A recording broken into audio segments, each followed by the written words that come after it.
Hey guys, it is time to pick out my May TBR. I am so excited that you're here and you clicked on today's video, so let's get into it.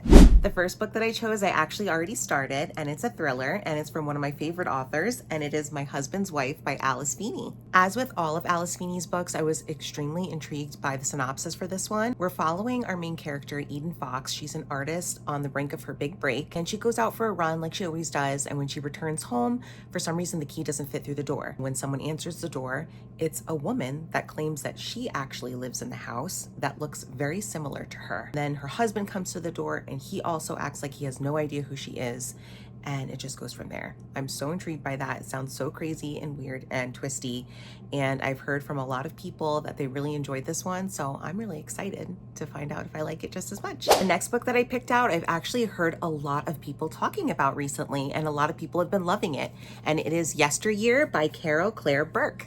This book sounds so good. So our main character is Natalie. She seemingly has the perfect life. She's a traditional housewife who has a wonderful husband, adorable children, and she sells this pioneer lifestyle to millions of followers, where she lives on the farmhouse and she's got farm fresh eggs and she makes everything from scratch and all this stuff that she's trying to sell, when really behind the scenes, everything's taken care of for her. She's got industrial grade stoves, and her husband is really this like a rich politician, but she's trying to sell this lifestyle like he's a cowboy, and they do everything on the farm themselves.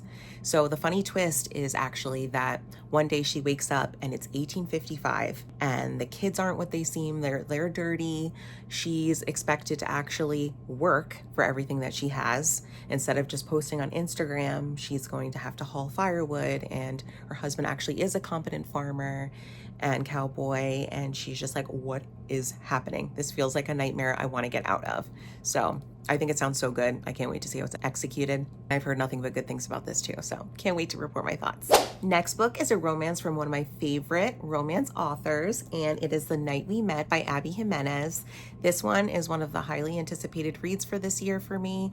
I always look forward to reading Abby Jimenez books. Her books are always good. Comedy and like the humor in them is always so spot on and so amazing, and the chemistry between the two main characters is always so good. The trope for this one, I think, is boyfriend's best friend, which sounds like a terrible kind of love triangle to be in, but hopefully it's executed well. I have very high hopes for Abby Jimenez and her writing, and can't wait to read this one. Okay, next book that I have is The Bright Years by Sarah DeMoth. I have another one here that I've heard nothing but praise for. I am so excited to get into this one, even though this one I've heard will break your heart. It'll rip your heart out, stomp on it several times, kick it down the street, all of that. But I'm here for that. Like, there's moments and there's times where I'm in the mood for books like that. And it's also not too long. See, I really appreciate that. Like, about a 300-page book.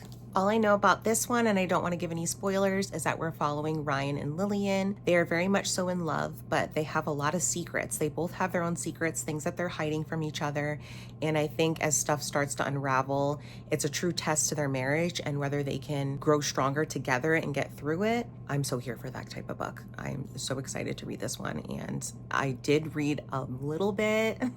I read like the first couple chapters, and I know I shouldn't do that when I'm already reading another book, but I just couldn't help myself, and I really like the author's writing style so far. I was immediately hooked, and I never thought I was gonna be one of those people that can read more than one book at a time, so I'm probably going to wait and read this one after my thriller that I'm reading, but so excited. Very, very promising.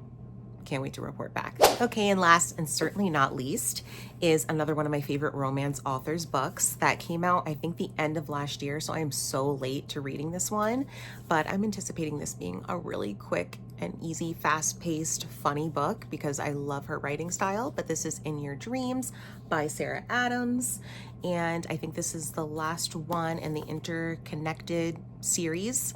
It is a part of a series. You don't have to read them all in order, but I think this is the last sibling you're following. I think there's either 3 or 4 books in the series, and each book, romance book, is following a different sibling. The first one was Noah, and this one we're following Madison, and the trope for this one is brother's best friend. And it's It's gonna be so cute. I'm like, this was one of the ones that I was the most excited about too, because the male main character has been pining over her for so long. So I just can't wait to read this one and read the tension and everything else. Yeah. I'm excited. All right, here are the 5 books that I'm going to be reading for the month of May. I am so excited to get to these books this month, and I feel so blessed to have these as options for the month of May. Please let me know in the comments down below what you're going to be reading for the month of May. And don't forget to give this a like if you enjoyed today's video, and also subscribe if you'd like to see more from me. Thank you guys as always so much for watching, and I'll see you guys in the next video. Bye.